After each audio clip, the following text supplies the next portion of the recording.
নিজের বাবার বিপক্ষে গিয়ে বিদ্যার পাশে দাঁড়ালো রাজরিত। সম্পূর্ণটা জানতে ভিডিওটা প্রথম থেকে দেখতে থাকুন। ধারাবাহিকের শুরুতে দেখা যায় যে বিদ্যা তোরসাকে বলছে, আপনি যখন আমাকে ফোন করলেন না, তো আমার ফোনে মা বলে নাম্বারটা সেভ করা আছে। উচ্চারণ করার অধিকার নেই, ডাকার অধিকার নেই, কিন্তু মোবাইল ফোনটা বলে যাচ্ছে যে যার নামটা আমি মা বলে সেভ করে রেখেছি সে আমার কেউ নয়। আপনি ভাববেন না, আপনাকে যে প্রতিশ্রুতিটা আমি দিয়েছিলাম, মানে যার সঙ্গে আপনার মেয়ের ফাগুনের বিয়ে হওয়ার কথা ছিল, সে জায়গা পায়নি। আমি তো সিঁথির সিঁদুর মুছে ফেলেছি, কোনো শাখা নেই, পলা নেই, কিচ্ছু নেই। কোনো বৈবাহিক চিহ্ন আমি আমার শরীরে রাখিনি। আমি বিবাহিতা নই, বুঝতে পেরেছেন আপনি? আমি কারো স্ত্রীও নই আর কারোর মেয়েও নই। আমার শুধু একটাই পরিচয় যে আমি প্রফেসর বিবি। ব্যাস এইটুকুনই আপনাকে আমি জানিয়ে রাখলাম। এবার আমি বেরোতে হবে, আমাকে ক্লাসে দেরি হয়ে যাচ্ছে আমার। আমাকে ছাত্রছাত্রী তৈরি করতে হবে, বুঝতে পারলেন? সমাজটা একেবারে অধঃপতনে যাচ্ছে। ঠিক আছে, আমি রাখছি, এই বলেই বিদ্যা ফোন রেখে দেয়। অপরদিকে বিদ্যার কাকি তোরসাকে জিজ্ঞেস করছে যে কি বললো। তোরসা বলছে ও বলল ও সিঁদুর মুছে ফেলেছে। ও বলল যে ও নাকি ওয়াইফ অফ রাজরিত চ্যাটার্জি নয়। তোরসা ফাগুনকে বলছে, ফাগুন তুই শুনলি? ও বলল যে ও এই বিয়েটা মানেনি। তোরসা সঙ্গে সঙ্গে রাজরিতকে ফোন করে। তো রাজরিত ফোন ধরতেই তোরসা বলছে যে আমি শুনলাম বিদ্যা তো নাকি এই বিয়েটা মেনে নেয়নি, মানে তোমাদের বিয়েটা। ও তো বলছে যে ও এই বিয়েটাকে মানে না। তাই বলছিলাম ও তো মিথ্যে কথা বলে না, তাই না? আমাকে কেন মিথ্যে বলবে বলো? তখন হৃদ বলছে ও মিথ্যে বলা শেখেনি, বলে না মিথ্যে। তখন তোরসা বলছে যে তাহলে আমি বলি কি, তোমাদের দুজনের মধ্যে তো এখনো কোনো সম্পর্ক হয়নি বা কিছুই নেই। তখন রাজরিত স্পষ্ট করে বলে দেয় যে আমি কোনো মতে ফাগুনকে বিয়ে করব না, আমি ওর সঙ্গে সংসার করব না। আমি বিদ্যাকে ভালোবাসি, আমি ওর সঙ্গে সংসার করব। আপনি ফাগুনকে বলে দিন আমাকে ভুলে যেতে। আর আপনিও আমায় দয়া করে ভুলে যান প্লিজ, ফোন করবেন না। এই বলেই হৃদ ফোন কেটে দেয়। তখন তোরসা বলছে সেটা কি করে সম্ভব, ফোন তো করতেই হবে, নাহলে ওই রাজদীপ চ্যাটার্জির এত বড় ইনস্টিটিউশন করার স্বপ্নটা যে আমি ভেঙে টুকরো টুকরো করে দেব। একদিকে আমার মেয়ে আর একদিকে আমার সারা পৃথিবী। অপরদিকে বিদ্যা বাসে বসে আছে, কলেজে যাবে। তো তখন কিছু গুন্ডা সেখানে আসে। তো ওর পাশে এসে বসে, বসে কিছু মন্তব্য করছে। তখন বিদ্যা জিজ্ঞেস করছে আপনারা কারা। তখন গুন্ডাগুলো বলছে যে রায়া কিছু স্টেটমেন্ট দেবে না, কারণ ওর সব কিছু টাকা পয়সা পেমেন্ট আমরা করে দিয়েছি, ওর দাদু ওকে নিয়ে বাড়ি চলে যাবে। আর আপনি তো জানেনই ম্যাডাম যে কাদা ঘাটলে কি হয়, ওই কাদাটা নিজের গায়ে এসেই পড়ে। বিদ্যা বলছে আমার রাস্তা ছাড়ুন। এই বলে যখন বাস থেকে নামতে যাবে তখন একটা গুন্ডা বিদ্যার হাত ধরে আর বলছে এই প্রফেসর বিবি, একদম রায়ের ব্যাপারে মাথা ঘামাবেন না। পুলিশের কোনো ঝামেলা আমরা চাই না, আর কোনো রকমের কোনো লাফড়া আমরা চাই না, তাই আর কিচ্ছু হবে না। বিদ্যা তো এবার রেগেছে, বলছে হাতটা ছাড়। বিদ্যা তো হাতটা জোর করে ছাড়িয়ে গুন্ডাটাকে একটা কষিয়ে চড় মারে। বিদ্যা চটটা মেরে বলছে কেমন লাগলো চটটা খেতে?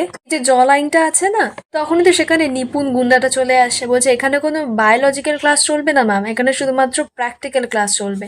নিপুণ তারপরে একটা ছুরি বের করে বিদ্যাকে ভয় দেখাচ্ছে। তখন বাসের মধ্যে যে লোকগুলো ছিল ওরাও তো ভয় পেয়ে যায়। সঙ্গে সঙ্গে বিদ্যাকে না বাঁচিয়ে ওরা বাস ছেড়ে পালায় প্রাণ বাঁচানোর জন্য। এরপরেই তো গুন্ডাটার সঙ্গে বিদ্যার মারামারি শুরু হয়। বিদ্যা তো ফার্স্টে খুব মারছিল, তখনই একজন গুন্ডা হঠাৎ করে বন্দুক নিয়ে এসে ধরে বিদ্যার মাথার সামনে। এদিকে গাড়ি চালকটা আয়না দিয়ে সেটা দেখতে পায়। উনি সঙ্গে সঙ্গে এমন জোরে ব্রেক কষে যে গুলিটা আর বিদ্যার লাগে না, অন্য সাইড দিয়ে বেরিয়ে যায়।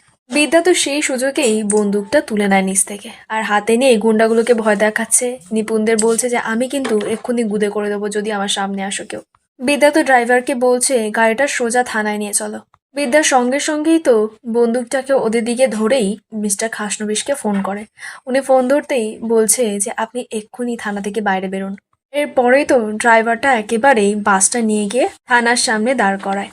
গাড়িতে যে কজন আরো লোক ছিল তারা নেমে গিয়েই পঙ্কজ স্যারকে বলছে যে প্রফেসর বিবি গাড়ির মধ্যে আছে। তো ওনারা তো সঙ্গে সঙ্গে ছুটে যায়, গিয়ে গুন্ডাগুলোকে অ্যারেস্ট করে।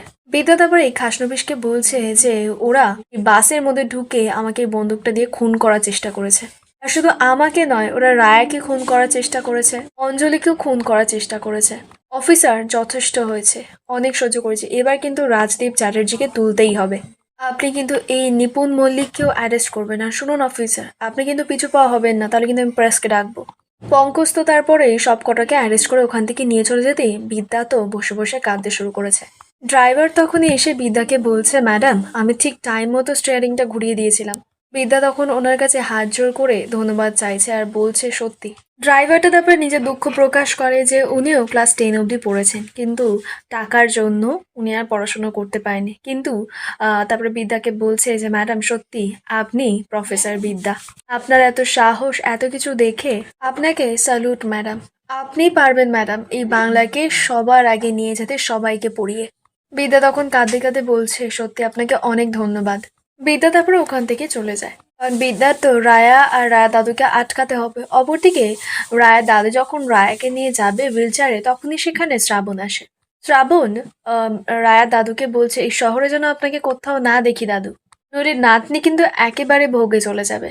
মাস্টার মশাই তখন বলছে ভাগ্যিস তোমার মতো ছাত্রকে আমাকে পড়াতে হয়নি, আর সব থেকে বড় কথা তোমার মতো ছাত্রকে কোনো মাস্টারই পড়াবে না, কারণ তুমি হচ্ছ রক্তবীজের বংশধর। তোমার মতো একজন ছাত্র লজ্জার। শ্রাবণ বলছে একদম বাওয়াল দেবেন না, এখান থেকে এক্ষুনি কেটে পড়ুন। শ্রাবণের মটকা গরম হলে কি হবে জানেন তো, সোজা একেবারে ওপরে। মাস্টার মশাইরা যখন চলে যাবে ঠিক সেই সময় তো বিদ্যা সেখানে পৌঁছে যায়। শ্রাবণ দেখেই বিদ্যাকে বলছে দিদি তুই?